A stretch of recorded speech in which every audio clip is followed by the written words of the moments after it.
Coucou, j'espère que tu vas bien. On se retrouve pour prendre un nouveau petit message sentimental. Alors, de quoi nous parle-t-on aujourd'hui? De quelle situation va-t-on parler? Ici, on parle à des gens qui sont dans une situation gelée, bloquée, une situation qui n'avance pas. On voit ici qu'il y a alors une distance entre toi et une personne, un blocage. Peut-être qu'on n'arrive pas justement à prendre du recul par rapport à une situation. On n'entrevoit pas la solution. On voit que les choses sont gelées, à l'arrêt. Mais il y a quand même un changement de perspective. On est peut-être en train de regarder la situation sous un autre angle et c'est ce qui pourrait permettre de dégeler les choses. Donc, qu'est-ce qu'on peut nous dire de plus par rapport à cette situation? On te dit que ça peut... Alors, il peut y avoir un passé qui refait surface. Ça peut être ça. On peut avoir aussi une situation qui est floue. Voilà, hein, quelque chose en manque de visibilité. Et c'est pour ça que là, les choses n'avancent pas et qu'il y a cette situation finalement qui est bloquée. On te dit aussi que toi, tu as besoin d'aller chercher des choses à l'intérieur de toi. Et cette période justement où tu es un petit peu bloqué à l'arrêt va te permettre d'aller soit fouiller dans tes émotions, soit mettre en évidence des choses au niveau émotionnel. Donc peut-être que on va te dire ici que tu as des relations du passé qui ont pu être par exemple blessantes, traumatisantes et aujourd'hui qui peuvent te bloquer dans tes relations amoureuses. Ça peut être la première des choses.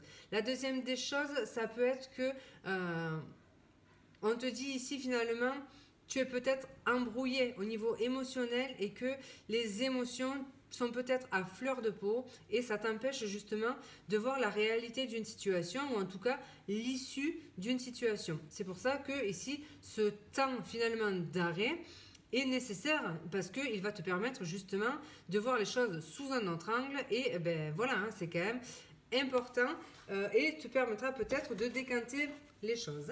Alors, on peut nous parler aussi d'une relation qui peut être secrète et on voit qu'aujourd'hui, justement, toi, ça pourrait te peser fortement. Alors, qu'est-ce qu'on peut nous dire de plus du coup par rapport à cette situation?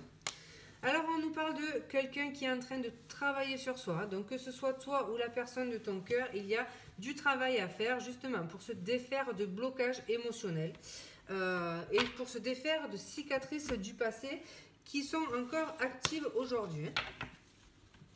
Alors, qu'est-ce qu'on peut nous dire de plus? Pourquoi le pendu du coup? Pourquoi le pendu?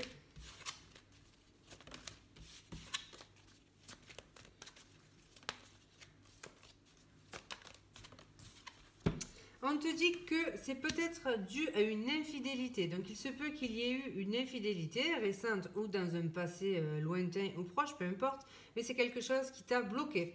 Donc, tu peux avoir par exemple de la difficulté à faire confiance. Parce que, voilà, hein, tu as été traumatisé par cet événement. Donc, la lune, pourquoi du coup?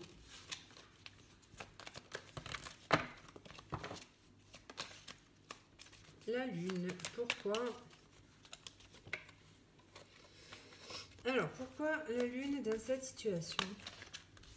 Alors, il se peut que tu fasses une nouvelle rencontre, ou que tu aies fait, ou que tu vas bientôt faire une nouvelle rencontre. Sauf que quand tu vas faire cette rencontre, tu vas ériger des barrières. Tu vas ériger des barrières parce que justement, tu es encore bloqué dans le passé avec une histoire d'infidélité. On voit que cette infidélité a laissé des traces et qu'il faudrait... Peut-être, en tout cas tu fais ce que tu veux, mais le conseil ici pourrait être de travailler justement sur ces blessures enfouies du passé, parce qu'on voit qu'elles vont refaire surface, elles vont se réactiver, la blessure va se réactiver, donc ici on peut parler d'une blessure de trahison qui va se réactiver quand tu vas rencontrer cette nouvelle personne. On voit que tu vas être plein de doutes en fait, et tu vas être confuse, tu vas te poser beaucoup de questions, tu vas te demander finalement si tu peux faire confiance à cette personne. Donc c'est là qu'il va falloir faire attention, parce que tu pourrais même imaginer des choses. Tu pourrais même imaginer que cette personne te cache des choses alors que pas forcément quoi. Alors, le 8 de denier du coup, voilà, le 8 de denier, on te demande de travailler, on t'invite du moins à travailler sur ce chagrin, cette peine de cœur qu'il y a eu finalement dans ton passé pour pouvoir justement aller vers une relation épanouie. Parce que là, si tu ne guéris pas de ce traumatisme, ça va avoir toujours un impact sur tes prochaines relations en fait. Alors, qu'est-ce qu'on peut nous dire de plus du coup par rapport à ça? C'est une histoire de fidélité. Toi, tu as vraiment du mal avec la fidélité. On voit que c'est quand même... tu te poses toujours la question de savoir si la personne en face va être loyale ou pas.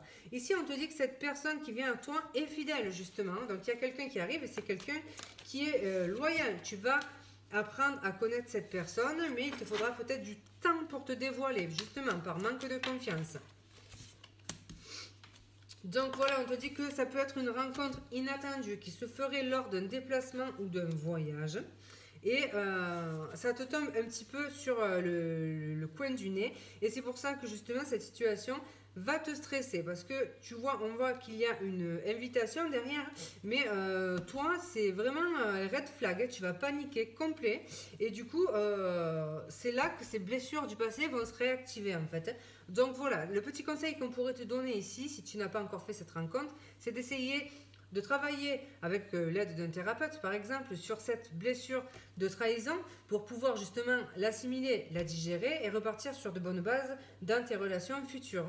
Si tu n'as pas envie de faire ce travail et si tu as déjà rencontré cette personne, enfin peu importe, ici on te dit d'essayer de ne pas trop cogiter, de ne pas laisser l'émotionnel et le passé te bouffer, te ronger le cerveau. Finalement, c'est sûr, c'est plus facile à dire qu'à faire, mais voilà, le conseil, c'est peut-être prends ton temps, apprends à découvrir cette personne et fais-toi confiance aussi, hein, parce que la lune, c'est aussi symbole d'intuition. Donc, sois à l'écoute de tes intuitions, de tes ressentis, plutôt que de ton mental. Je te fais un gros bisou, je te dis à bientôt.